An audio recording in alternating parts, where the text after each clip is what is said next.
कहानी की शुरुआत बेलवुड शहर के बाहर केविन नाम के एक आदमी से होती है, जो एक खंडर में कुछ लोगों से मिलने के लिए गया था, जिन्हें केविन को कुछ सामान बेचना था। उन लोगों का कहना था कि ये एक खास एलियन टेक्नोलॉजी है, और जैसे ही केविन ने उन ट्यूब्स को उठाया तो उनके अंदर कई सारी चिप्स थी जो उस वक्त डीएक्टिवेटेड पड़ी हुई थी। पर उन आदमियों को भी उस चीज के बारे में कुछ ज्यादा पता नहीं था, और इसीलिए केविन ने ज्यादा जानकारी लेने के लिए ग्वेन को वहाँ बुलाने का फैसला किया। जल्द ही ग्वेन और बेन नाम के दो भाई बहन वहाँ पहुँच गए। बेन के पास ओमनीट्रिक्स नाम की एक घड़ी थी जो उसे टाइम तो नहीं दिखाती थी, लेकिन उस घड़ी के अंदर खास शक्तियाँ थी। वो बेन को एक खास तरह के एलियन में बदल सकती थी, जिनके अंदर तरह तरह की शक्तियाँ होती थी। खैर जल्द ही बेन को एहसास हुआ कि उन चिप्स के पास खड़े होते ही ओमनीट्रिक्स में कुछ हलचल हो रही थी। उधर से इस टेक्नोलॉजी को बेचने वाला आदमी काफी चिढ़ रहा था, क्योंकि डील होने में बहुत ज्यादा देर लग रही थी। उसका कहना था कि उसने कभी भी ऐसे अजीब खरीदार नहीं देखे। जिस पर हेलमेट पहने हुए उनकी एक साथी ने उसे बताया कि असल में ये लोग प्लम्बर्स का हिस्सा हैं, जिन लोगों का काम इस धरती को एलियंस से बचाना था।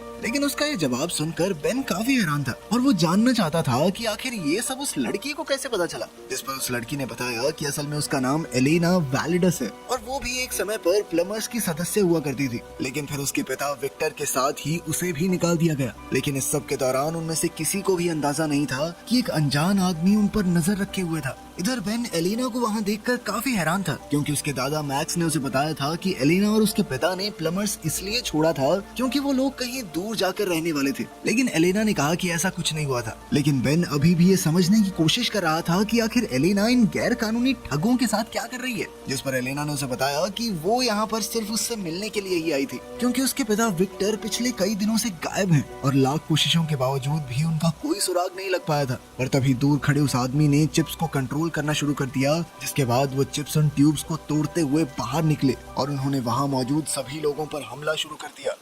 अपने साथियों को बचाने के लिए बेन ने ओमनीट्रिक्स का इस्तेमाल करने की कोशिश की, पर चिप्स की वजह से वो चल ही नहीं रही थी। जिसके बाद उन सभी चिप्स को खत्म करने की जिम्मेदारी केविन और ग्वेन की थी। उन चिप्स को बेचने वाले लोगों को कुछ भी समझ नहीं आ रहा था, इसीलिए वो तुरंत वहाँ से भागने लगे। लेकिन तब तक तो उन चिप्स ने पूरी बिल्डिंग को ही तोड़ना शुरू कर दिया, जिसके चलते वो लोग बड़ी मुश्किल से वहाँ से निकल पाए। उधर जब बेन ने गौर से एक चिप को देखा तो वो समझ गया कि ये जरूर कोई रिमोट कंट्रोल्ड हथियार है, जो एक खतरनाक कीड़े की तरह हमला करते थे। और तभी बेन की नजर पास में खड़े उस आदमी पर पड़ी, और कहीं ना कहीं उसे यकीन था कि यही आदमी उन चिप्स को कंट्रोल कर रहा है। इसीलिए उसने इस आदमी को रोकने का फैसला किया। वो ओमनीट्रिक्स की मदद से स्पाइडर मंकी नाम के एक एलियन में बदलना चाहता था, लेकिन न जाने क्यों ओमनीट्रिक्स काम ही नहीं कर रही थी, और किसी गड़बड़ी की वजह से वो बिग चिल नाम के एक एलियन में बदल गया। लेकिन इस एलियन की ठंडी हवाओं की मदद से उसने सभी चिप्स को एक जगह पर जमा दिया, जो अगले ही सेकंड हजारों टुकड़ों में टूट गई। इसके बाद बेन ने उस आदमी की तरफ भागने का फैसला किया, पर जैसे ही उसने उस आदमी पर हमला किया तो उस आदमी ने किसी तरह से बचते हुए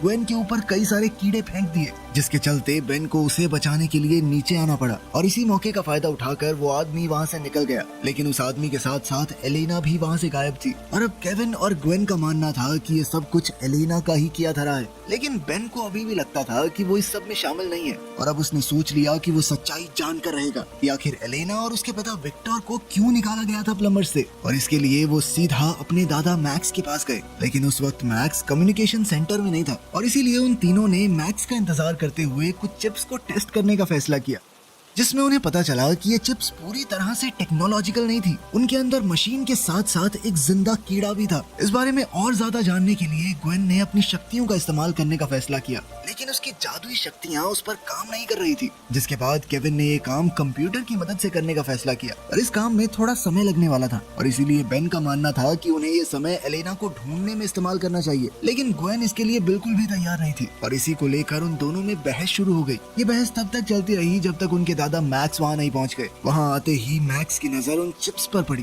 जिन्हें देखते ही मैक्स का कहना था कि मैंने ये चीज पहले भी कभी देखी है, लेकिन बुढ़ाऊ को याद नहीं आ रहा था कि कहाँ। अभी बेन ने सही मौका देखते हुए उनसे एलेना और विक्टर की सच्चाई के बारे में पूछा, लेकिन इससे पहले कि मैक्स को जवाब देता एक वार्निंग अलार्म सुनाई देने लगा, जिसका मतलब था कि किसी अनजान आदमी ने सेंटर में घुसने की कोशिश की है। और ये अलार्म सुनते ही वो लोग तुरंत ही सिग्नल को फॉलो करते हुए मैक्स के कमरे में पहुंच गए, जहां एलेना पहले से ही उनका इंतजार कर रही थी। एलेना को वहाँ देखते ही मैक्स ने उसे बाहर निकल जाने को कहा और तभी बेन ने एलेना का साथ देते हुए मैक्स को विक्टर की गुमशुदगी के बारे में बताया, जिसे बेन के मुताबिक उसी अनजान आदमी ने अगवा किया होगा जिसने उनके ऊपर हमला किया था। लेकिन अभी भी बाकी सब लोग एलेना के खिलाफ ही थे और इसीलिए केविन उसे कमरे से बाहर ले गया ताकि मैक्स अकेले में बेन और ग्वेन से बात कर सके। जिसके बाद मैक्स ने उन्हें कंप्यूटर में विक्टर की फाइल दिखाते हुए बताया कि असल में विक्टर को प्लम्बर से इसलिए निकाला गया था क्योंकि वो एलियन चिप्स को चुराते हुए रंगे हाथों पकड़ा गया था। पर ये फाइल देखने के बावजूद भी बेन के मुताबिक एलेना का इस सब से कोई लेना देना नहीं है और वो उस आदमी तक पहुंचने का इकलौता रास्ता थी। पर मैक्स को एलेना की बातों पर 1% भी भरोसा नहीं था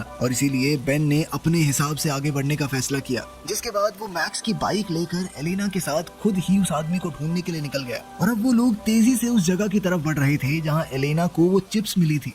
उधर विक्टर रात के समय एक सुनसान सड़क पर अकेला चल रहा था कि तभी दो आदमियों ने उसे रास्ते में ही रोक लिया और उनके मुताबिक उसे रात में ऐसे अकेले नहीं घूमना चाहिए। पर विक्टर का कहना था कि वो बिल्कुल भी अकेला नहीं है और ये कहते ही उसने अपने कोट के नीचे से कई सारे कीड़ों को उन आदमियों के ऊपर छोड़ दिया। इधर बेन और एलेना तेजी से आगे बढ़ रहे थे पर वो इस बात से अनजान थे कि विक्टर पहले से उनका इंतजार कर रहा था और जैसे ही वो दोनों एलेना की बताई हुई जगह पर पहुंचे तो उन्होंने चारों तरफ छानबीन करना शुरू कर दिया। वहीं विक्टर उस बिल्डिंग के बाहर शिपेट नाम की एक कंपनी के ट्रक में हजारों चिप्स लोड करवा रहा था और इस हलचल के बावजूद भी उन दोनों को कुछ भी पता नहीं लगा और वो विक्टर की लैब में छानबीन करने में लगे हुए थे जहां उन्हें कई सारे डॉक्यूमेंट्स मिले जिनमें शिपेट का डिलीवरी फॉर्म भी शामिल था। इससे पहले कि वो लोग कुछ समझ पाते तभी उनका सामना कुछ अनजान लोगों से हुआ जो उनकी मदद करना चाहते थे। पर तभी बेन की नजर उनकी आंखों पर पड़ी जो काफी अजीब सी थी। जिसके बाद एलेना ने उसे बताया कि उन लोगों के अंदर चिप्स घूम रही थी और न जाने कैसे वो उनके काबू में है। तभी उनमें से एक आदमी ने कहा कि वो उन्हें अपनी रानी से मिलवाना चाहता है। जिसके बाद वो लोग धीरे धीरे आगे बढ़ने लगे।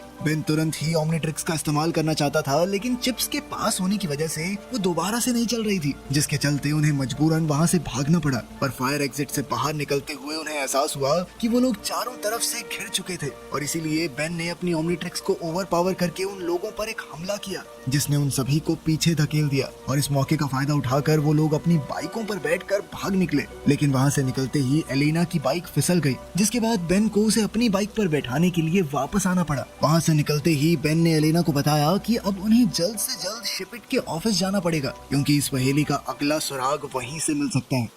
उधर सेंटर पर केविन और ग्वेन ने आखिरकार चिप्स के एनर्जी सिग्नेचर का पता लगा लिया था। उन्होंने हिसाब लगाया कि इस तरह की एनर्जी सबसे ज्यादा शिपेट के डिस्ट्रीब्यूशन सेंटर में मौजूद थी। उन्होंने तुरंत ही वहां जाने का फैसला किया पर वहां पहुंचने पर उन्हें पता चला कि सेंटर तो पूरी तरह से खाली हो चुका था। उन्होंने फिर भी छानबीन जारी रखते हुए कोई सुराग ढूंढना शुरू कर दिया और अपनी तहकीकात में उन्हें दुनिया भर में भेजे गए सामान की पर्चियां मिली। पर तभी वहाँ काम करने वाले एक आदमी ने उन्हें देख लिया और उसने उन्हें तुरंत वहाँ से चले जाने को कहा। लेकिन उन्हें ये समझ नहीं आ रहा था कि आखिर इतनी रात कोई आदमी यहाँ कर क्या रहा है और सवाल करने पर उसने जवाब दिया कि मेरा काम अपनी रानी की सेवा करना है और उसके लिए समय मायने नहीं रखता, फिर चाहे टाइम जो मर्जी हो फर्क नहीं पड़ता। उस आदमी का जवाब सुनते ही वो दोनों समझ गए कि वो भी उन चिप्स के वश में था। इसीलिए केविन ने अपने हाथ को एक लकड़ी के हथौड़े में बदल दिया और उस आदमी को एक ही मुक्के में खिड़की से बाहर फेंक दिया। जिसके बाद वो दोनों उन सारी पर्चियों को लेकर वापस अपनी गाड़ी में बैठ गए। पर तभी उन दोनों की नजर दोबारा उस कर्मचारी पर पड़ी जो अपने हाथों से कुछ अजीब कर रहा था और जैसे ही उन्होंने अपने आसपास देखा तो वो तुरंत ही समझ गए कि वो आदमी उन पर हमला करने के लिए चिप्स को तैयार कर रहा था। अगले ही सेकंड उन सभी चिप्स ने उन दोनों पर हमला करना शुरू कर दिया। केविन ने वहाँ से दूर जाने की कोशिश की पर उन चिप्स ने 3 बहुत बड़ी बॉल्स का रूप लेकर तेजी से उनकी गाड़ी का पीछा करना शुरू कर दिया। उनसे बचने के लिए केविन ने अपनी गाड़ी को तेजी से घुमाकर एक बॉल की टक्कर कराकर उसे तबाह कर दिया। लेकिन अगले ही सेकंड वो बॉल दोबारा से जुड़ गई और अब केविन के पास अपनी रफ्तार से उन्हें पीछे छोड़ने के अलावा कोई दूसरा चारा नहीं था और इसीलिए उसने अपनी गाड़ी का टर्बो मोड चालू कर दिया। लेकिन इससे भी कोई फायदा नहीं हुआ और वो बॉल्स अभी भी उनका पीछा ही कर रही थी। इसीलिए केविन उन्हें खाली मैदान में ले गया जहाँ उसने उन बॉल्स को अपनी गाड़ी से कुचलने की कोशिश भी की, लेकिन इस कोशिश में उसकी गाड़ी ही पलट गई। जब वो लोग अपनी गाड़ी से बाहर निकले तो वो चिप्स अभी भी उनके ऊपर थी और अब उन्होंने साथ जुड़कर एक बहुत बड़ी बॉल का रूप ले लिया। अब केविन ने उनका सामना करने के लिए खुद को लोहे का बना लिया, पर तभी अचानक से बेन वहाँ ह्यूमंगासौर नाम के एक एलियन का रूप लेकर पहुंच गया, जिसके बाद बेन ने उस बॉल को एक ही मुक्के में तबाह कर दिया। पर तभी उन चिप्स ने अपना रूप बदल बदल कर उस पर लेजर से हमला करना शुरू कर दिया। लेकिन ह्यूमंगासौर की मोटी चमड़ी की वजह से बेन को कुछ खास फर्क नहीं पड़ रहा था, पर बेन के बार बार हमला करने के बावजूद भी वो चिप्स बार बार अलग रूप बनाकर लड़ने आ जाती थी, और इसीलिए बेन ने मौका देखकर उन पर केविन की कार से हमला किया, जिसने उन सभी चिप्स को एक ही बारी में तबाह कर दिया। इस मुसीबत को खत्म करने के बाद बेन अपने नॉर्मल रूप में आ गया, जिसके बाद उन सभी ने लैब में एक नए सैंपल की जांच करने का फैसला किया, जिसके बाद वो लोग एलेना को लेकर सीधा अपने दादा मैक्स के पास पहुंचे, जो उस वक्त दुनिया भर में फैले उन हाईटेक कीड़ों की खबर देख रहा था। उन सब की पूरी बात सुनने के बाद मैक्स ने उन नए सैंपल्स की जांच की, जहां उसे पता चला कि ये चिप्स असल में स्पेस से आए हैं। अपनी जांच खत्म करने के बाद मैक्स ने उन सभी चिप्स को वापस डब्बे में डाल दिया, लेकिन अनजाने में उनसे एक चिप बाहर ही छूट गई। इसके बाद वो सभी लोग इस समस्या से बाहर निकलने का रास्ता ढूंढने लगे। तभी बेन को उनकी रानी का ख्याल आया, जिसके बाद उसका कहना था कि उन्हें सिर्फ इन चिप्स की रानी को खत्म करना है, बाकी लोग रानी की मर्जी के बिना काम नहीं कर पाएंगे। लेकिन इस सब के दौरान किसी की भी नजर वहाँ घूम रही चिप पर नहीं पड़ी। साथ ही रानी को ढूंढना कोई इतना आसान काम तो था नहीं, और इसीलिए वो सभी लोग कंप्यूटर्स पर बैठकर इस बारे में और जानकारी इकट्ठा करने में लग गए। लेकिन फिर मौका देखकर वो आजाद चिप चुपचाप मैक्स के हाथ पर चढ़ गई, जिसके कुछ देर बाद जब बेन अपने दादा मैक्स से कुछ सवाल पूछने के लिए गया, तो मैक्स ने उसके ऊपर हमला करने की कोशिश की, जिसे देखकर बेन तुरंत ही समझ गया कि मैक्स अब उन चिप्स की रानी के वश में था। और जब बाकी लोगों को बेन के चिल्लाने की आवाज सुनाई दी, तो केविन ने तुरंत ही पीछे से जाकर मैक्स को बेहोश कर दिया। लेकिन इसके बाद वो लोग आपस में बात करने लग गए, जिसका फायदा उठाकर मैक्स ने स्मोक मशीन चालू कर दी, जिसके धुएं से वहाँ ऐसा माहौल हो गया कि कुछ भी देख पाना बहुत मुश्किल था। और ऐसे हालातों में मैक्स वहाँ से निकलने में कामयाब हो गया।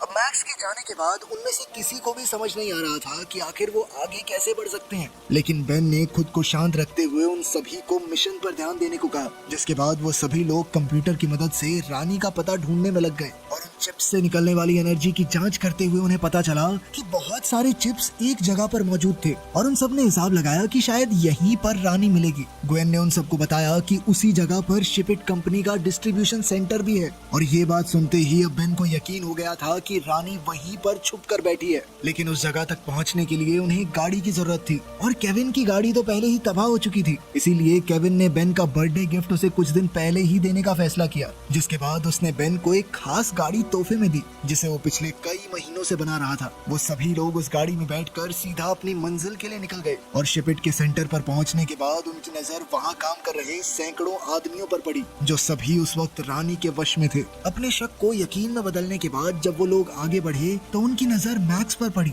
जो बाकी लोगों के साथ मिलकर काम कर रहा था। लेकिन वो लोग चाहकर भी उस वक्त अपने दादा को बचा नहीं सकते थे, और इसीलिए उन्होंने आगे बढ़ने का फैसला किया। कुछ देर तक आगे बढ़ने के बाद वो लोग एक बहुत बड़े कमरे में पहुंच गए, जो काफी सारे लोगों से भरा हुआ था, और उन्हीं सब लोगों के बीच विक्टर भी मौजूद था। उसे देखते ही केविन समझ गया कि उस दिन खंडर में विक्टर ने ही उनके ऊपर हमला किया था, और अब उन सभी को एलेना के ऊपर भी शक होने लगा था कि कहीं वो अपने पिता से तो नहीं मिली हुई थी। लेकिन एलेना ने कहा कि मुझे इस बारे में कुछ नहीं पता, और तुम्हारे दादा भी तो रानी के लिए काम कर रहे हैं, क्या वो भी मेरे बाप के साथ ही मिला हुआ है? और उसकी इस बात में कहीं ना कहीं सच्चाई भी थी, क्योंकि विक्टर बिल्कुल मैक्स की तरह ही बर्ताव कर रहा था। लेकिन केविन को अभी भी एलेना पर पूरा विश्वास नहीं था।